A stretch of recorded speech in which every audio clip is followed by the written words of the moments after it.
alas 6, mag alas 7, ang tahimik na guys. Wala na masyadong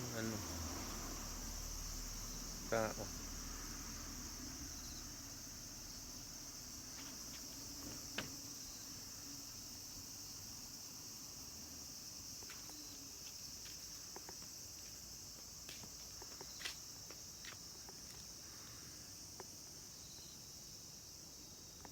Ganito ang sitwasyon sa Japan guys, pag nandito ka lang sa labas ng bahay mo, talagang walang katao-tao.